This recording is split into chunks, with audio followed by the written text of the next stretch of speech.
You know what? I have no idea how to describe that Pittsburgh Penguins win. Words will be many, storylines even more. The end result, the Pittsburgh Penguins beat the Tampa Bay Lightning 4-3 here at Benchmark International Arena. Unbelievable game. The wildest contest in Hillsborough County since the 2000 presidential election and recount. I mean, it was just everything you could possibly want in a game. Like Eric Carlson said, let me get the quote for you here because I want to get this exactly right. Talking to Carlson after the game, Josh Yohe and I, got several minutes with Carlson, who was kind of laughing, a bit of gallows humor. I mean, he wasn't dismissive. It was just like, what do you say? His exact first quote was, "It was blanking crazy." I can't say the F word on YouTube or they don't like to pay. Where is the quote here? I got it somewhere. It was a fun game in a way because it was very unpredictable. I think both ways, so to speak. It must have been fun to watch. It's kind of fun to play too, even though we were on our heels for most of it. You know, it's easy to say now because we won the game. I think it would be different if we had lost, but yeah, it was a weird one. They played really good hockey. Tristan Jarry, bailed us out and probably stole us this game. Yes, so let's start with goaltender Tristan Jarry. As Dan Muse broke his goaltending rotation, this was the first time, I think, this season that a Penguins goalie got a consecutive start without like a back-to-back. I mean, there's been a couple of times where goalies got, two starts in a row, but there was always a game right after where the other goalie would play. So it wasn't really breaking the rotation, more just like setting a different order. Well, Thursday was the first time that Muse broke the order and put Jarry in. Jarry was brilliant. I mean, there was one goal, he kind of got fooled on Brandon Hagel's goal in the third period. He was trying to cover the wide open guy on the back post. Hagel realized what Jarry was doing. Instead of making the pass, held and then ripped it into the empty net. Otherwise, how many goals did Tristan Jarry take away? Half a dozen. Tampa Bay beat the Penguins pillar to post. Speed out of the neutral zone. I mean, Tampa Bay, despite their depleted roster, I mean, they're beat up. No Braden Point, no Victor Hedman, and so forth. Just their precision and their speed. Nikita Kucherov, wow. Jake Gensel and Nikita Kucherov on the ice at the same time. You're watching two brilliant hockey players really just puppet masters. Work the power play. Even work 5-on-5. Watching those two think the game together. McCartney and Lennon on Thursday. So the Penguins race to a 3-0 lead. Ville Koivunen, finally, somebody get this kid a Happy Meal. Gets his first goal of his career. Yeah, it was happiness, it was relief, big smile. And the Penguins contingent sitting kind of a row in front of us in the press box. It was Tampa Bay as kind of a tiered. The Penguins contingent let out a big old yell when Koivunen finally got that goal. 6:12 of the first period. Evgeny Malkin, man, that was a vintage goal in the middle of the second period. Makes a blue line stop. Steele basically pokes the puck away, wins the race for it. Breakaway goal of Evgeny Malkin. Those were some old clothes that were brought back in style when Malkin did that. Just as Malkin scored the game winner in late in the third period, midway through the third period, 11:44, takes advantage of a turnover, rips it past Johansson.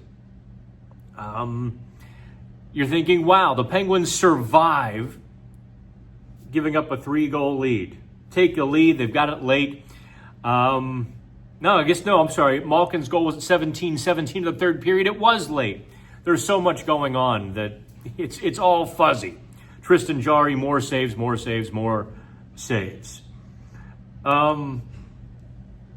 Tampa Bay ties it up with 50 seconds to go, but the NHL situation room calls and says, hey, that might have been a hand pass. Now, here's where it gets dicey. John Cooper, not a happy camper, and I'm going to grab his quote here, because what essentially happened was the Penguins clear, Hagel covers his face, puck hits his glove, goes right to Nikita Kucherov, turns, whips it, So here's Cooper. Okay, did he mean to do it, or was it deflected? Was there an advantage gained or not? Now, on that part, I disagree with Cooper. There was clearly an advantage gained. That's pretty tough to argue against. I mean, off the glove, right to your player, scoring chance. And you could really debate whether an advantage was gained. Did Brandon Hagel direct that puck, knowing exactly where it was going? No. Would you sit here today and say Brandon Hagel was maybe protecting his face from a puck hitting it, or protecting some part of his body? I mean, okay, that part's fair. You gotta love John Cooper's quote here. If I threw this microphone at you right now, would you put your hands up and stop it? Hell yeah, you would, all right. In fairness, yeah, I probably would put my hands up if the coach tossed a microphone at me. By the way, credit to all the other coaches, past and present, who haven't thrown a microphone at me.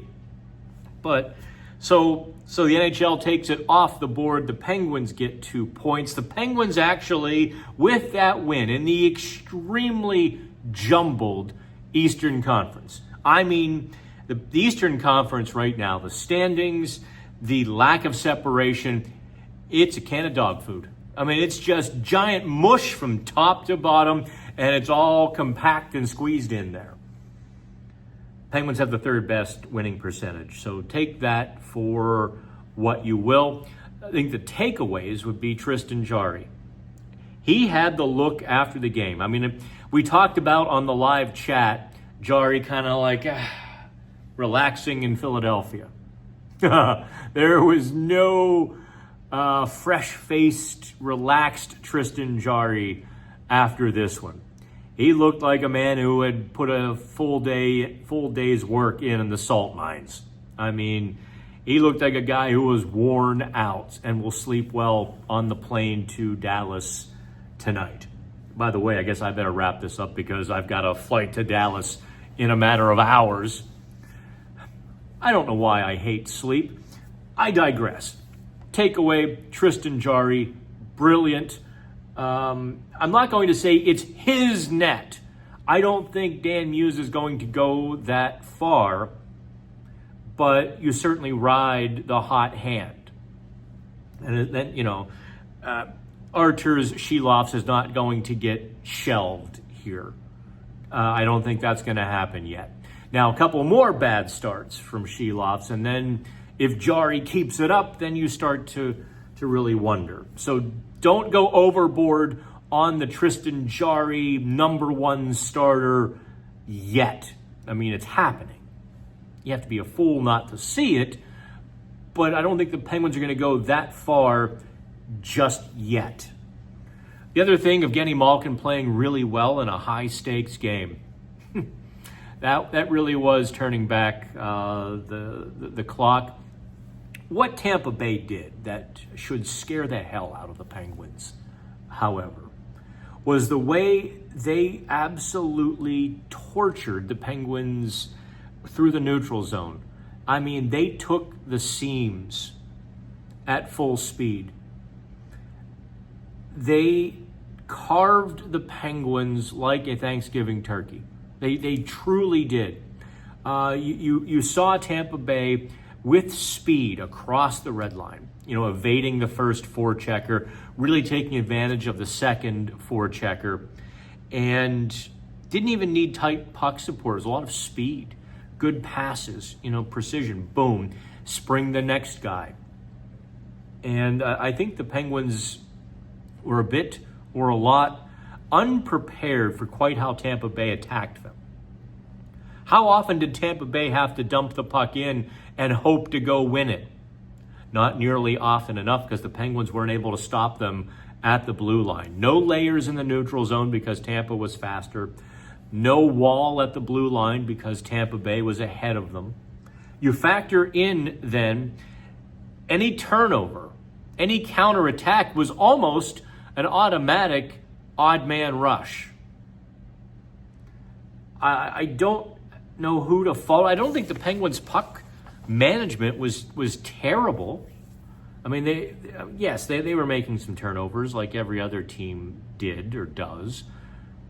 But Tampa Bay just really went at them in a surgical, precise fashion. And it really could have been, it should have been like 8-4, 8-3, 8-4. And Tampa Bay should have, had an easy laugher. That's what happens when you got a goalie. Who knew? So that's it. We're on the way to Dallas. The Penguins are off on Friday. They practice Saturday out in the boonies of Texas, boonies of Dallas, and then play on Sunday. So if you've got any good dinner recommendations for Dallas, I can't say I've really found anything that I like or have to visit a second time. Listen, I'm all ears. Maybe we'll find some work to do on Friday. I'm not good with off days, so let me know. But the Penguins win 4-3 from the Tampa Media Room. I'm Dan Kingerski. Like, share, subscribe, and do all that fun stuff. In the meantime, have fun.